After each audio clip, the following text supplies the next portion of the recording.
उधर जब सास को कोई देखने नहीं आता तो वो हार कर घर आ जाती है, जहाँ वो देखती है कि सारे घर की लाइट्स बंद है।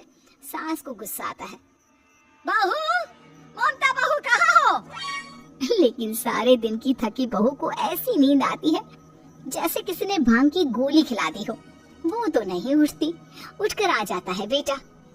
क्या बात है अम्मा, काहे चिल्ला रही हो? अरे सो जाओ ना, सुबह की थकी है बहू। वो सो रही है, जोर से बोलोगी तो नींद खुल जाएगी उसकी। माँ को गुस्सा आ जाता है। फिलहाल तो सो जाती है, लेकिन मन ही मन ढेर सारा जहर बहू के लिए भरा होता है। सुबह बहू चाय बना रही होती है कि सास धीरे से गैस तेज कर देती है, जिससे चाय का बर्तन जल जाता है। और जैसे ही बहू चाय का बर्तन उठाती है, उसका हाथ जल जाता है। मेरा हाथ जल गया।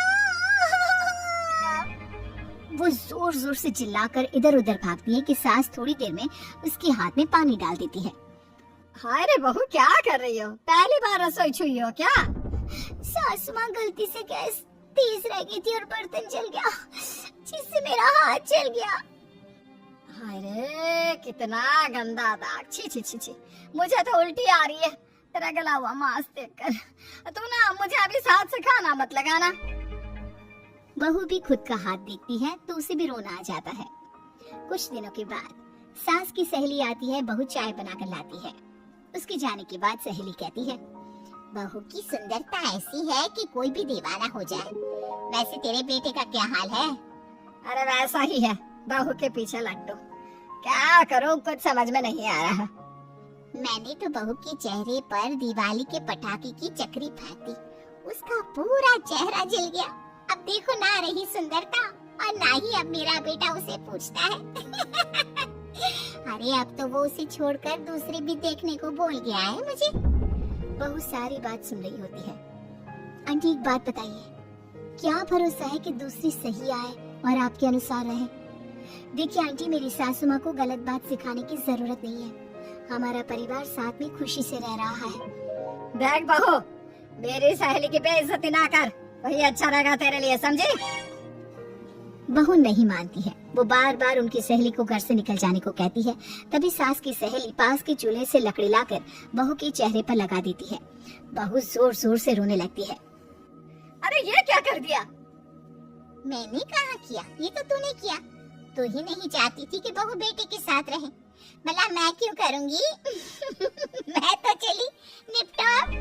बहू रो रही होती है, दर्द से चिल्ला रही होती है, लेकिन सास उसे डॉक्टर के पास नहीं ले जाती। तभी पति आता है। क्या हो गया ममता? ये दाग कैसे लगा? कैसे जली?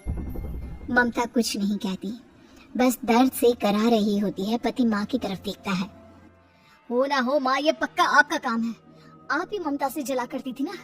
देखना माँ, अब पुलिस आएगी, केस बनेगा, लेकिन पहले मैं ममता को अस्पताल लेकर जा रहा हूँ। सभी अस्पताल जाते हैं, जहाँ डॉक्टर ममता की सास से कहते हैं, आपने तो नहीं जलाया ना बहू को?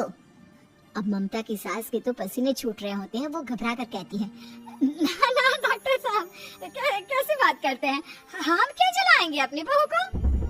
डॉक्टर ममता के पति से पूछते हैं, देखिए, क्योंकि ये ससुराल में जली है तो मामला पुलिस का बनता है, तो आप पहले पुलिस को बुलाइए, तभी इलाज पूरा होगा। सास डर जाती है कि अब तो बच्ची जिंदगी जेल में ही रहना होगा। रहने दीजिए ना, पुलिस को क्यों बुलाना? सारी हंसी खत्म हो जाएगी जब पुलिस के डंडे पड़ेंगे। बहू को जलाना भले ही बहुत आसान हो, लेकिन उसके बाद सारी जिंदगी जेल की हवा खाना। सास डर जाती है। पुलिस आती है, पास लेटी दर्द से करा रही ममता स्टेटमेंट देती है। तो क्या हुआ? तो कैसे जली आप? ममता पास खड़ी सास को देखती है। बेटी बताओ, कैसे जल गई तुम? ओए, काका का केरन वाली शाहरुख, चुप, बिल्कुल चुप। सास चुप। सभी इंतजार करते हैं कि ममता क्या बोलेगी। जी मैं खाना बना रही थी, लकड़ी उड़कर मेरे ऊपर गिर गई और मैं जल गई।